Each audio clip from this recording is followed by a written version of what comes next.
Hi hello friends, welcome back to my YouTube channel. ಸ್ನೇಹಿತರೆ, ಇವತ್ತಿನ video ನೋಡ್ತಾ ಹೋದರೆ 8th ಸ್ಟ್ಯಾಂಡರ್ಡ್ ಫಸ್ಟ್ ಚಾಪ್ಟರ್ ಆಗಿರುತ್ತೆ. ಇದು ಬೆಳೆಯ ಉತ್ಪಾದನೆ ಮತ್ತು ನಿರ್ವಹಣೆ.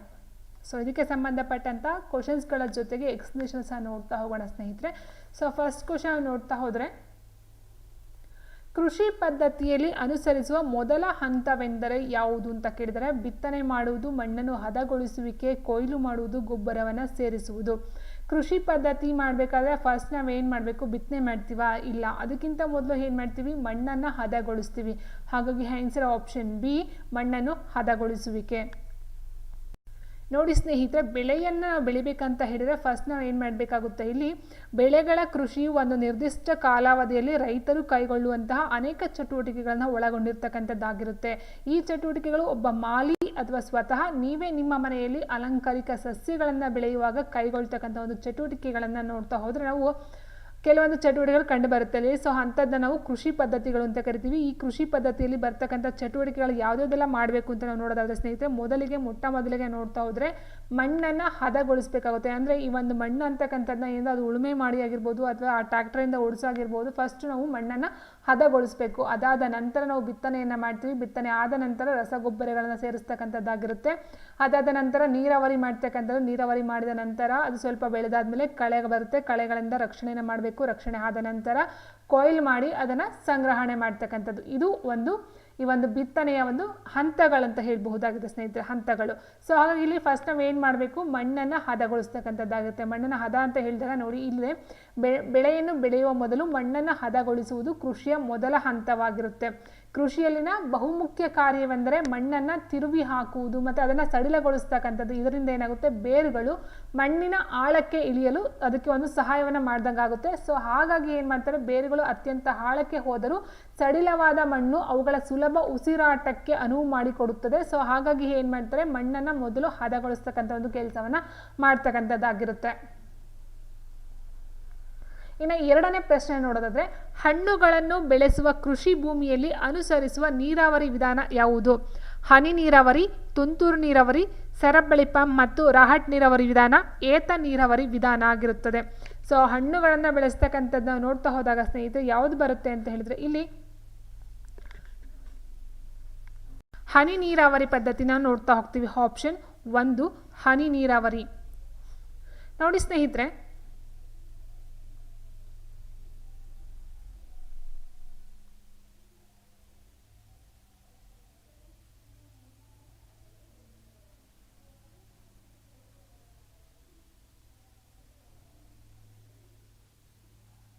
ನೀರಾವರಿ ಪದ್ಧತಿ ಅಂತ ಅಂದರೆ ಏನು, ಫಸ್ಟ್ ಆಫ್ ಆಲ್ ನೋಡ್ತಾ ಹೋದ್ರೆ ಬೆಳೆಗಳಿಗೆ ನಿಯತ ಕಾಲಾಂತರಗಳಲ್ಲಿ ನೀರನ್ನು ಒದಗಿಸುವುದಕ್ಕೆ ನೀರಾವರಿ ಅಥವಾ ಇರಿಗೇಷನ್ ಅಂತ ಹೇಳ್ತೀವಿ. ಅದ್ರಲ್ಲಿ ಮೇಯ್ನಾಗಿ 2 ಥರ ನೋಡ್ತೀವಿ, ಡ್ರಿಪ್ ಇರಿಗೇಷನ್ ಮತ್ತು ಈ ಒಂದು ಹನಿ ನೀರಾವರಿ ಮತ್ತು ಇನ್ನೊಂದು ತುಂತುರು ನೀರಾವರಿ.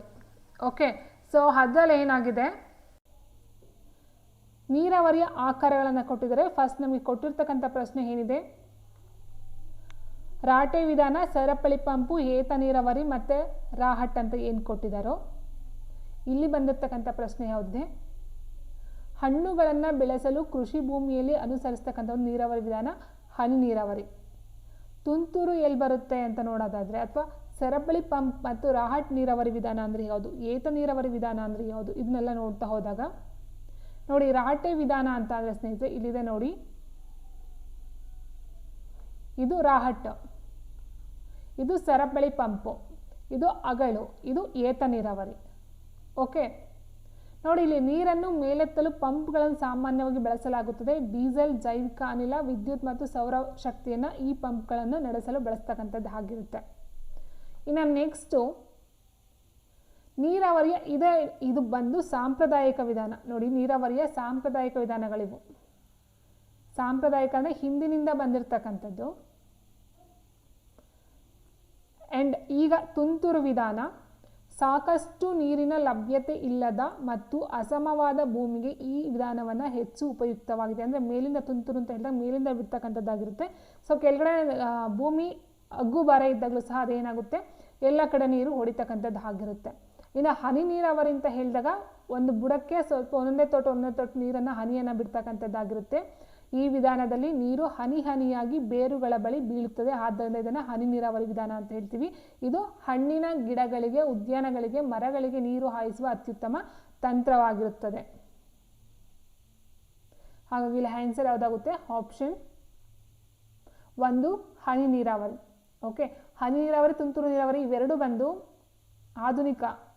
ಈ ಸರಪಳಿ ಮತ್ತು ಏತ ನೀರಾವರಿ ವಿಧಾನ ಇದೆ, ಇದು ಸಾಂಪ್ರದಾಯಿಕ ವಿಧಾನ.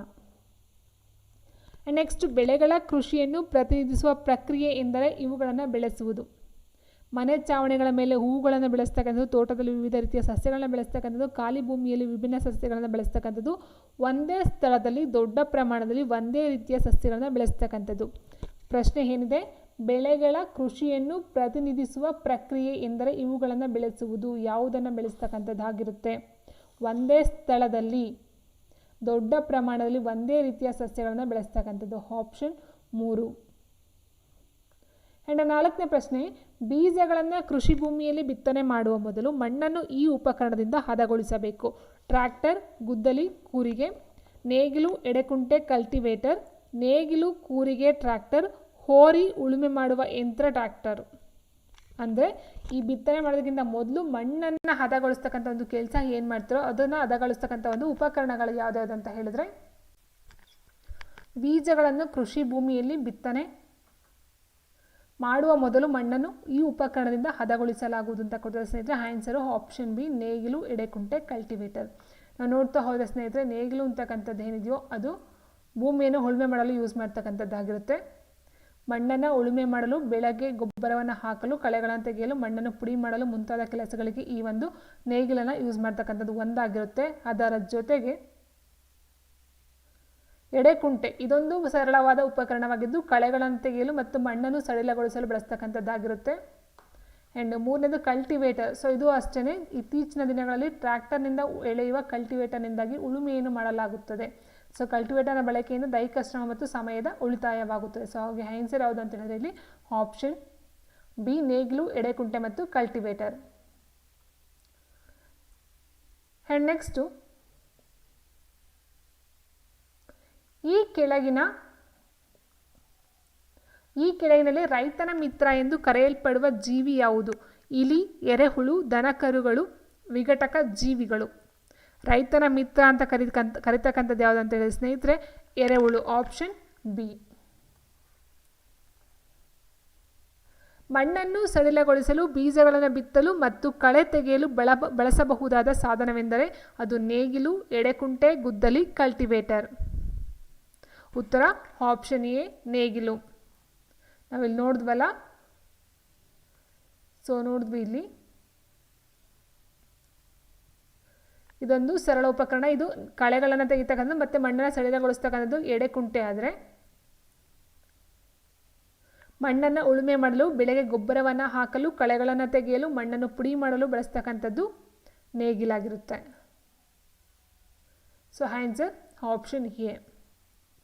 ಒಂದೇ ಭೂಮಿಯಲ್ಲಿ ಪರ್ಯಾಯವಾಗಿ ವಿವಿಧ ಬೆಳೆಗಳನ್ನು ಬೆಳೆಯುವ ವಿಧಾನವು ಯಾವುದು? ಬೆಳೆ ಸರದಿ, ಅಂತರ್ಬೆಳೆ, ಬಹುಬೆಳೆ, ಮಿಶ್ರ ಬೆಳೆ. ಒಂದೇ ಭೂಮಿಯಲ್ಲಿ ಪರ್ಯಾಯವಾಗಿ ವಿವಿಧ ಬೆಳೆಗಳನ್ನು ಬೆಳೆಯುವ ವಿಧಾನವನ್ನು ಏನೆಂದು ಕರೆಯಲಾಗುತ್ತದೆ? ಆಪ್ಷನ್ 1 ಬೆಳೆ ಸರದಿ. ಅಂದರೆ ಪರ್ಯಾಯವಾಗಿ, ಇಟ್ ಮೀನ್ಸ್ ಒಂದೇ ಭೂಮಿಯಲ್ಲಿ ಪರ್ಯಾಯವಾಗಿ ವಿವಿಧ ಬೆಳೆಗಳನ್ನು ಬೆಳೆಯುವ ಒಂದು ವಿಧಾನ. ಅಂದರೆ ಒಂದು ಸಾರಿ ಒಂದು ಬೆಳೆಯನ್ನು ಹಾಕಿ ಅದು ಕಟಾವಾದ ನಂತರ ಪರ್ಯಾಯವಾಗಿ ಮತ್ತೊಂದು ಬೆಳೆಯನ್ನು ಹಾಕ್ತಕ್ಕಂಥ, ಅದಾದ ಕಟಾವಾದಂಥ ಬೇರೆ ಮತ್ತೊಂದು ಬೆಳೆಯನ್ನು ಬೆಳೀತಕ್ಕಂಥದ್ದು. ಸೊ ಈ ರೀತಿ ಒಂದಾದ್ಮೇಲೆ ಬೆಳೀತಾರಲ್ಲ ಅದನ್ನು ಬೆಳೆ ಸರದಿ ಅಂತ ಕರಿತಾ ಹೋಗ್ತೀವಿ. ನೆಕ್ಸ್ಟ್, ಕಾಂಪೋಸ್ಟ್ ಗೊಬ್ಬರಕ್ಕೆ ಸಂಬಂಧಿಸಿದ ಈ ಕೆಳಗಿನ ಹೇಳಿಕೆಗಳಲ್ಲಿ ಒಂದು ತಪ್ಪಾದ ಹೇಳಿಕೆಯನ್ನು ಗುರುತಿಸಿ ಅಂತ ಕೊಟ್ಟಿದ್ದಾರೆ. ಕಾಂಪೋಸ್ಟ್ ಗೊಬ್ಬರವು ಹೆಚ್ಚಿನ ಪ್ರಮಾಣದಲ್ಲಿ ಸಾವಯವ ಪದಾರ್ಥಗಳನ್ನು ಹೊಂದಿರುತ್ತದೆ, ಮಣ್ಣಿನ ನೀರನ್ನು ಹಿಡಿದಿಟ್ಟುಕೊಳ್ಳುವ ಸಾಮರ್ಥ್ಯವನ್ನು ಹೆಚ್ಚಿಸುವುದು, ನೈಸರ್ಗಿಕವಾಗಿ ಉತ್ಪತ್ತಿಯಾಗುವುದು, ಪರಿಸರ ಮಾಲಿನ್ಯಕ್ಕೆ ಕಾರಣವಾಗುವುದು ಅಂತ ಕೊಟ್ಟಿದ್ದಾರೆ. ಸ್ನೇಹಿತರೆ, ಈ ಒಂದು ಕಾಂಪೋಸ್ಟ್ ಅಂತಕ್ಕಂಥದ್ದು ಇದೊಂದು ಸಾವಯವ ಗೊಬ್ಬರವಾಗಿರುತ್ತೆ. ಈ ಒಂದು ಸಾವಯವ ಗೊಬ್ಬರ ಅಂತಕ್ಕಂಥದ್ದು ಪರಿಸರ ಮಾಲಿನ್ಯಕ್ಕೆ ಯಾವುದೇ ಒಂದು ತೊಂದರೆಯನ್ನು ಮಾಡೋದಿಲ್ಲ. ಹಾಗಾಗಿ ಆನ್ಸರ್ ಆಪ್ಷನ್ ಇಲ್ಲಿ ಡಿನ ತಗೊಳ್ಬೇಕಾಗುತ್ತೆ, ಯಾಕಂದರೆ ತಪ್ಪಾದ ಹೇಳಿಕೆ ಅಂತ ಹೇಳಿದರೆ. ಸೊ ಆನ್ಸರ್ ಆಪ್ಷನ್ ಡಿ, ಪರಿಸರ ಮಾಲಿನ್ಯಕ್ಕೆ ಯಾವುದೇ ಒಂದು ಹಾನಿ ಆಗೋದಿಲ್ಲ. ರೈಜೋಬಿಯಂ ಬ್ಯಾಕ್ಟೀರಿಯಾದಿಂದ ಮಣ್ಣಿಗೆ ಸ್ಥಿರೀಕರಿಸಲ್ಪಡುವ ಪೋಷಕಾಂಶವೆಂದರೆ ರಂಜಕ, ಪೊಟ್ಯಾಷಿಯಂ, ಸಾರಜನಕ, ಇಂಗಾಲ ಅಂತ ಕೊಟ್ಟಿದ್ದಾರೆ. ರೈಜೋಬಿಯಂ ಬ್ಯಾಕ್ಟೀರಿಯಾ ಅಂತಕ್ಕಂಥ ಈ ಒಂದು ಸಾವಯವ ಕೃಷಿ ಅಂತ ಏನು ಹೇಳ್ತೀವೋ, ಸಾವಯವ ಗೊಬ್ಬರ ಕೊಡ್ತಕ್ಕಂಥದ್ದಾಗಿರುತ್ತೆ ಸ್ನೇಹಿತರೆ. ಸೊ ಅದೊಂದು ಭೂಮಿ ಈ ಒಂದು ಮಣ್ಣಿಗೆ ಯಾವ ರೀತಿಯ ಪೋಷಕಾಂಶವನ್ನು ಕೊಡುತ್ತೆ ಅಂತ ಹೇಳೋದಾದರೆ ಅದು ಬಂದು ಆಪ್ಷನ್ ಸಿ ಸಾರಜನಕ. ನೆಕ್ಸ್ಟ್ ತುಂತುರು ಹನಿ ನೀರಾವರಿ ವ್ಯವಸ್ಥೆಯನ್ನು ಇಲ್ಲಿ ಅಳವಡಿಸಿಕೊಳ್ಳಲಾಗುವುದು ಕಾಫಿ ತೋಟ, ಭತ್ತದ ಗದ್ದೆಗಳು, ಮಾವಿನ ತೋಟ, ರಾಗಿ ಹೊಲಗಳು. ತುಂತುರು ಹನಿ ಅಂತ ಹೇಳಿದಾಗ ಈ ಮೇಲ್ಗಡೆಯಿಂದ ಸ್ಪ್ರಿಂಕ್ಲರ್ ಬಿಡ್ತಕ್ಕಂಥದ್ದು ತುಂತುರು, ಮೇಲಿಂದ 4 ಕಡೆ ಹೊಡಿತಕ್ಕಂಥದ್ದಾಗಿರುತ್ತಲ್ಲ. ಸೊ ಸುತ್ತ ಹೊಡಿತಕ್ಕಂಥ ಅಂದರೆ ಬೆಳೆಗಳ ಮೇಲೆ ನೀರು ಬೀಳ್ತಕ್ಕಂಥದ್ದು ತುಂತುರು ನೀರಾವರಿ ಆಗಿರುತ್ತೆ. ಇದು ಎಲ್ಲಿ ಬರುತ್ತೆ ಅಂತ ಹೇಳಿದ ಸ್ನೇಹಿತರೆ, ಕಾಫಿ ತೋಟ ಆಪ್ಷನ್ ಎ ಕಾಫಿ ತೋಟಕ್ಕೆ ಬರ್ತಕ್ಕಂಥದ್ದಾಗಿರುತ್ತೆ. ಭತ್ತದ ಗದ್ದೆಗಳು, ಮಾವಿನ ತೋಟ, ರಾಗಿ ಹೊಲಗಳು, ಕಾಫಿ ತೋಟ ಅಂತ ಕೊಟ್ಟಿದ್ದಾರೆ. ಆನ್ಸರ್ ಆಪ್ಷನ್ ಎ ಕಾಫಿ ತೋಟ.